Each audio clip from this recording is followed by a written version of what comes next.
Hello, friends. Welcome to our new session on Health Informatics Series Healthcare Quality and Evidence Based Practice. इस presentation में हम समझेंगे कि scientific evidence यानी वैज्ञानिक सबूत और professional informatics standards health care की क्वालिटी को बेहतर बनाने में कैसे मदद करते हैं। तो स्टार्ट करते हैं एविडेंस बेस्ड प्रैक्टिस से। एविडेंस बेस्ड प्रैक्टिस यानी ईबीपी का मतलब है best available scientific evidences, clinical expertise और पेशेंट के वैल्यूज को कंबाइन करके डिसीजन लेना। पहले के समय में मेडिकल केयर ज़्यादातर डिजीज की पैथोफिजियोलॉजी यानी बीमारी कैसे काम करती है इस पर बेस होती थी। लेकिन 1990 के बाद गॉर्डन गायड नाम के एक फिजिशियन ने एविडेंस बेस्ड मेडिसिन के कॉन्सेप्ट को इंट्रोड्यूस किया था। आज हम इसे एविडेंस बेस्ड प्रैक्टिस के नाम से जानते हैं। ईपीपी एक ऐसी डिसिप्लिन है जिसमें हेल्थ केयर से जुड़े फैसले लेने के लिए सबसे बेहतरीन और सबसे लेटेस्ट एविडेंस के इस्तेमाल किया जाता है, जो कि आती हैं अचानक रिसर्च से। सिंपली कहें तो हम सुनी सुनाई बातों पर नहीं बल्कि सिद्ध की हुई, रिसर्च की हुई एविडेंस के बेस पर ही कोई काम करते हैं और एविडेंसेस पर ही भरोसा करते हैं। इसी से जुड़ी है क्वालिटी केयर की डेफिनेशन। इंस्टीट्यूट ऑफ मेडिसिन ने 1990 में बताया कि क्वालिटी केयर का मतलब है वो डिग्री जहां तक हेल्थ सर्विसेज लोगों के लिए बेहतर हेल्थ आउटकम की संभावना बढ़ाती हैं और करंट प्रोफेशनल नॉलेज के साथ कंसिस्टेंट होती हैं। मतलब जो इलाज हम दे रहे हैं वो लेटेस्ट नॉलेज के हिसाब से होना चाहिए और उससे पेशेंट को फायदा भी होना चाहिए। आगे हम बात करते हैं एविडेंस बेस्ड हेल्थ इंफॉर्मेटिक्स की, यानी ईबीएचआई। एविडेंस बेस्ड हेल्थ इंफॉर्मेटिक्स का मतलब है किसी हेल्थ केयर सेटिंग में आईटी को इंट्रोड्यूस और ऑपरेट करने के डिसीजन लेते वक्त करंट बेस्ड एविडेंस का होशियारी से, साफ तौर पर और समझदारी से इस्तेमाल करना। इसका प्राइमरी गोल क्या है? पेशेंट आउटकम्स को इम्प्रूव करना। ये आईटी, नर्सिंग प्रैक्टिस और नर्सिंग रिसर्च को मिलाकर एक क्रिटिकल अप्रेजल यानी रिसर्च की परख को सीधा पेशेंट के बेड साइड तक लाती है।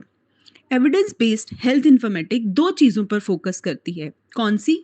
पहला, एविडेंस जनरेट करने के लिए नए मेथड्स डेवलप करना, और आईटी इम्प्लीमेंटेशन करना कितना असरदार है ये चेक करने के लिए इवैल्यूएशन टेक्निक्स बनाना।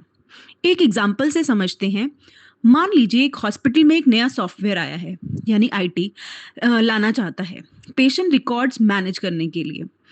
ईबीएचआई मतलब evidence based health informatic approach ये दिखाएगी कि क्या रिसर्च ये साबित करती है कि सॉफ्टवेयर से सच में पेशेंट की केयर बेहतर होगी, मेडिकल एरर्स कम होंगे, या सिर्फ फैंसी टेक्नोलॉजी देखकर डिसीजन लिया जा रहा है। आगे हम बात करते हैं role of informatics in evidence based practice. Evidence based practice को सक्सेसफुल बनाने में इंफॉर्मेटिक्स और डिजिटल टूल्स का बहुत बड़ा रोल है। सबसे पहले ऑनलाइन रिसर्च डाटाबेस जैसे कि पबमेड, सिनहेल या कोचरन लाइब्रेरी या ऐसे और बहुत सारे डाटाबेसेस मदद करते हैं नर्सेज और डॉक्टर्स को लेटेस्ट रिसर्च और गाइडलाइंस तक इजीली पहुंचने में। दूसरा, क्लिनिकल डिसीजन सपोर्ट सिस्टम जिसको सीडीएसएस भी कहते हैं, यूज होते हैं सेफ प्रिस्क्राइबिंग और क्लिनिकल डिसीजन मेकिंग के लिए। ये रियल टाइम अलर्ट्स देते हैं जो पेशेंट सेफ्टी इंश्योर करते हैं।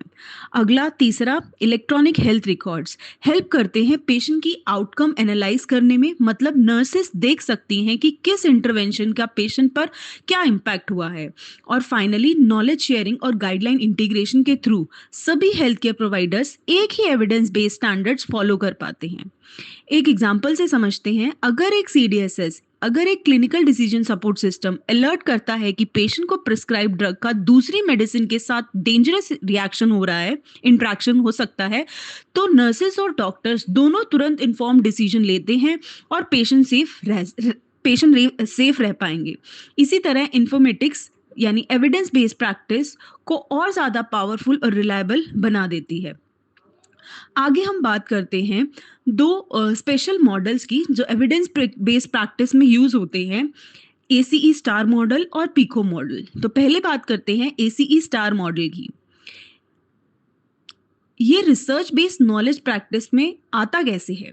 इसके लिए एक 5 स्टेप प्रोसेस है जो नॉलेज ट्रांसफॉर्मेशन को दिखाता है। सबसे पहला स्टेप है डिस्कवरी रिसर्च। मतलब पहले स्टेप में हम नई नॉलेज को जनरेट करते हैं। ये एक्सपेरिमेंटल या नॉन एक्सपेरिमेंटल स्टडी से हो सकती है। जैसे एक स्टडी में पता चलता है कि खास तरह की ड्रेसिंग से घाव जल्दी भर जाते हैं। अगला स्टेप आता है एविडेंस की समरी बनाना। इस स्टेप में उस टॉपिक पर अवेलेबल सारे रिसर्च को रिव्यू करके एक डिटेल्ड समरी बनाई जाती है। फिर अगला स्टेप आता है ट्रांसलेशन इनटू गाइडलाइंस, मतलब अब जो समरी बनाई गई थी, अब इस रिसर्च एविडेंस से क्लिनिकल प्रैक्टिस गाइडलाइंस, पॉलिसीज या प्रोटोकॉल्स बनाए जाते हैं।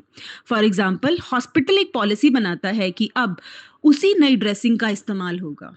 Next fourth step is practice integration, मतलब जो हमने रिसर्च करके एक गाइडलाइंस बनाई थी उसको अब प्रैक्टिस में लाएंगे। नई गाइडलाइंस को क्लिनिकल प्रैक्टिस में इम्प्लीमेंट किया जाता है, नर्सेस को ट्रेन किया जाता है और वो उस नई ड्रेसिंग का इस्तेमाल शुरू कर देती हैं।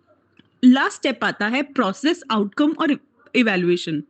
आउटकम इवैल्यूएशन मतलब इस नए चेंज का क्या इम्पैक्ट हो रहा है, इसे इवैल्यूएट किया जाता है। मतलब जो हमने नई ड्रेसिंग करने के लिए पॉलिसी बनाई थी और उस पॉलिसी को इंटीग्रेट किया था, अब इस नई पॉलिसी से क्या आउटकम आ रहा है, इससे क्या इम्पैक्ट पड़ रहा है, उसको इवैल्यूएट किया जाता है। हम चेक करते हैं कि पेशेंट के घाव सच में जल्दी भर रहे हैं या नहीं। इस इवैल्यूएशन के बेसिस पर साइकिल फिर से शुरू हो सकती है। अगला फ्रेमवर्क है PICO framework for formulating clinical questions. जब हमें किसी क्लिनिकल प्रॉब्लम का बेस्ट सॉल्यूशन चाहिए तो हम रिसर्च ढूंढते हैं, लेकिन सही रिसर्च ढूंढने के लिए सबसे पहले सही सवाल पूछना भी तो जरूरी है। इसमें हमारी मदद करता है PICO framework. P stands for patient, population और प्रॉब्लम। हमारे पेशेंट कौन से हैं, हमारी पॉपुलेशन कौन सी है, हमारी प्रॉब्लम क्या है। आई स्टैंड्स फॉर इंटरवेंशन, मतलब हमें कौन सा नया इलाज ढूंढना है, क्या टेस्ट या क्या स्ट्रैटेजी कंसिडर करनी है।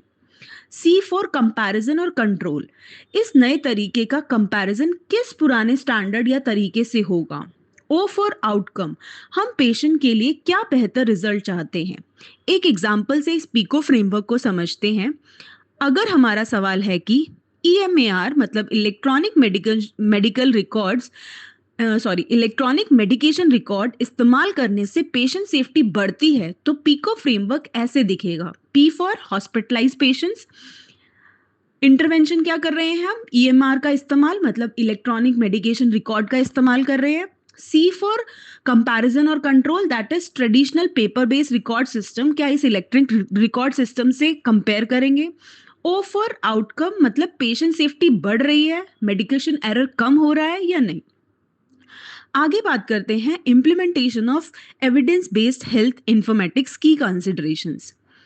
एविडेंस बेस्ड हेल्थ इंफॉर्मेटिक्स को प्रैक्टिस में लाने के लिए कुछ खास बातों का ध्यान रखना जरूरी है। सबसे पहला, इंटीग्रेशन इनटू प्रैक्टिस, मतलब एविडेंस बेस्ड हेल्थ इंफॉर्मेटिक्स के बारे में जागरूकता, अवेयरनेस फैलाना बहुत जरूरी है ताकि हेल्थ सेक्टर में लोग इसे अपनाएं और इस्तेमाल करें।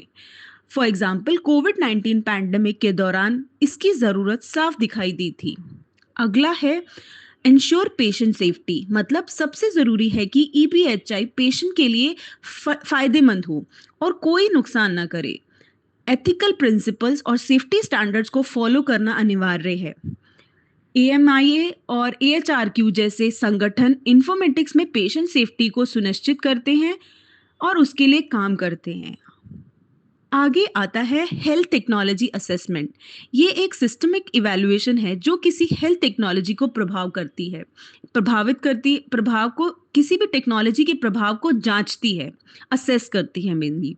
ये एविडेंस बेस्ड हेल्थ इंफॉर्मेटिक्स और इंफॉर्मेटिक्स के बीच के गैप को भरने में मदद करती है ये असेसमेंट।